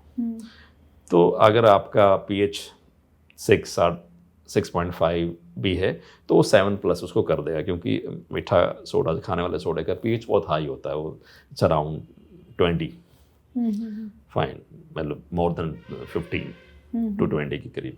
तो वो उसको एल्कलाइन बना देता है। तो ईजीएस्ट वन, आपको एक ही बार करना है, पूरे दिन उस पानी को पीते रहो, ठीक है। साथ में और ज़्यादा करना चाहो कोई कॉपर का कोई वेसल उसके अंदर डाल दो, पड़ा रहेगा, आपने कुछ नहीं करना। उसके बाद जो आपने कहा कि कोई भी फ्रूट्स, फ्रेश फ्रूट्स, कुछ मैंने बताया फ्रूट्स या वेजिटेबल्स, और वेजिटेबल्स या फ्रूट्स दोनों ही वो अपने आप में एल्कलाइनर्स हैं। वो आप उनको खा लो, पानी में डाल के कर लो, वो एक ही बात है। हाँ, शरीर में तो जा करके ओवरऑल सारी चीज़ें मिक्स होकर के एक पीएच लेवल बनेगा। कोई एक चीज़ का अलग रहे, दूसरी चीज़ का अलग नहीं बनेगा, ठीक है। तो एक डाइजेस्टिव प्रोसेस के थ्रू जाएंगी, बॉडी उनको एब्जॉर्ब करेंगी और एक कॉमन उसका जो मीन पीएच होने निकलेगा। जितनी भी आपने एसिडिक चीज़ें खाई, जितनी भी आपने एल्कलाइन चीज़ें खाई, उसका जो मीन जो है फ़ायदा है या नुकसान बॉडी को मिलेगा। सो आई थिंक जो सिंपल चीज़ें हैं वो, क्योंकि जो चीज़ डेली फॉलो करनी ना, दैट शुड बी सिंपलेस्ट। सच में फैशन के लिए कभी कभार करनी है, कभी कभार कर लो। आज उसकी सुनिए, आज कितनी बार कौन बना पाता है सारे प्रपोर्शन करके। मैं भी देखता हूँ आजकल, ये खीरा डाल लो, कर लो, ये बन गया। वो फैशन के लिए 2-4 दिन लोग बनाते हैं, फिर खत्म बात। कौन रोज मेहनत करे। सच में ये पीएच का क्या रोल है डायबिटीज़ में? अगर वो इम्बैलेंस होता है तो शुगर कैसे इम्बैलेंस हो सकती है? पीएच अगर आपका बैलेंस रहता है या थोड़े दिन के लिए अल्कलाइन भी, अगर आप थोड़ा सा डाइट पे रहते हो, तो आपकी जो सेल का डिटॉक्सिफिकेशन होता है, आपकी जो सेलुलर हेल्थ है वो इम्प्रूव होती है। और आपकी डायबिटीज़ को कंट्रोल करने का काम सेल का है। अगर सेल आपके फ्यूल को अच्छी तरह से एब्जॉर्ब करना शुरू कर दे, रेसिस्टेंस कम हो जाए, तो आपका डायबिटीज़ कम हो सकता है, ख़त्म हो सकता है। तो अगर आपका एसिडिक एनवायरनमेंट है बॉडी में, आपकी सेल भी एसिडिक है, वो हर चीज़ को रेसिस्ट कर रही है। जैसे चिड़चिड़ा बच्चा होता है ना, आपके घर में बच्चा है चिड़चिड़ा, बीमार है, तो हर चीज़ को हाथ मारता है, नहीं खाना, नहीं पीना, नहीं करना। तो ऐसा ही है हमारे सेल का हाल है। वो जितनी ज़्यादा एसिडिक होगी उतनी ज़्यादा चिड़चिड़ी होगी। अच्छा, वो किसी को एक्सेप्ट नहीं करेगी, ठीक है। तो आपका शुगर भी बढ़ेगा, आपकी एसिडिटी भी बढ़ेगी, आपका ब्लड प्रेशर भी बढ़ेगा, आपका कोलेस्ट्रॉल भी बढ़ेगा, आपका सब कुछ बढ़ेगा। आपकी सेल हेल्दी होगी, अल्कलाइन होगी, खुश होगी, वो हर चीज़ खाएगी, एनर्जी देगी आपको, खुशी देगी आपको। आपका बच्चा हेल्दी होगा, खुश होगा तो सब कुछ खाएगा, सच में आपको खुशी मिलेगी। तो इट इज़ सिंपल लॉजिक, क्योंकि हर बीमारी के ऊपर लागू है ये, कोई स्पेशली डायबिटीज़ पे नहीं, हर लाइफस्टाइल डिसऑर्डर पे लागू है। अपनी सेल की बेसिक यूनिट के नरिशमेंट की सोचिए। बेसिक यूनिट सेल है। Cellular health is your real health. 2 दिन का कोई खाना, 2 दिन का कोई पीना, 2 दिन का कोई प्रैक्टिस आपको ना तो हेल्दी बनाती है ना आपको बीमार बनाती है। इम्पैक्ट दे सकते हैं, सुपरफिशियल इम्पैक्ट आ सकता है। 2 दिन योगा करो, अच्छा लग सकता है, बट आप सोचेंगे 2 दिन के योगा से अंदर तक सब कुछ बदल गया, नहीं। 2 दिन कुछ गलत डाइट खा लो, आपको बैड फील हो सकता है, लेकिन ऐसा नहीं कि 2 दिन की डाइट ने आपको बीमार बना दिया। ये मैं मानती हूँ कि हमारी physical as well as mental health में अगर आपको ये हेल्थ अगर आपको रोबस्ट करनी है, इसका बेस्ट वर्जन अटेन करना है, तो you have to practice some things for a longer period of time. मतलब ऐसे 1 महीने में नहीं होता है। आपको जो डिसिप्लिन है, जो आपका खान पान है, डेली रूटीन है, दिनचर्या है, थॉट प्रोसेस है, आपकी जो डेली एक्टिविटीज़ है जो आप दिन में करते हो, आपकी स्लीप है, ये आपको continuous period of time for continuous period of years आपको डिसिप्लिन में सब रखना पड़ेगा। Yes, I say it to the people. मैंने एक देखा सर, एक एग्जांपल बताती हूँ। हमारी जो मामी जी है, मतलब मेरी मामी सासू माँ, मतलब मेरे साहब की मामी जी, वो अभी 55 के आसपास है। लेकिन मैं मामी जी को ऑब्जर्व करती हूँ ना, वो कैसे करते हैं, ऐसे नहीं कि अभी सब फैमिली बैठी है तो वो दूर जाके चलेंगे, नहीं, वो वहीं पे रहेंगे, चलते रहेंगे ऐसे। मतलब उनकी कुछ आदतें हैं जो मैं ऑब्जर्व करती हूँ कि उससे लगता है कि वो आज ऐसी क्यों है, उनकी हेल्थ, जो उनका बॉडी सब टोन दिखता है, वो आज ऐसा क्यों है। तो ये मैं बिलीव करती हूँ कि you have to practice the discipline for a continuous period of time. और मैं तो मानती हूँ कि अगर 50 के बाद ठीक ठाक दिखना भी है और रहना भी है, तो अभी से थोड़ा लाइन पे रहना पड़ेगा। तो मैं तो उन्हें खुद कहता हूँ लोगों को, health is not a one time issue, it is an everyday issue. Yes, you have to do effort every day, fine, so make a lifestyle in such a way कि आप उसको लॉन्ग टाइम तक कर सके। इधर उधर से influence होकर के कुछ चीज़ों को हम कुछ दिनों तक तो कर लेते हैं सच में, और फिर हार मान लेते हैं। ये और साइकोलॉजिकली हमें नेगेटिव स्कोरिंग करता है हमारा। मैं कोई काम करूं 2 दिन में बाद उसको ना कर पाऊं, लगता है कि यार मैं ये भी नहीं कर पाया।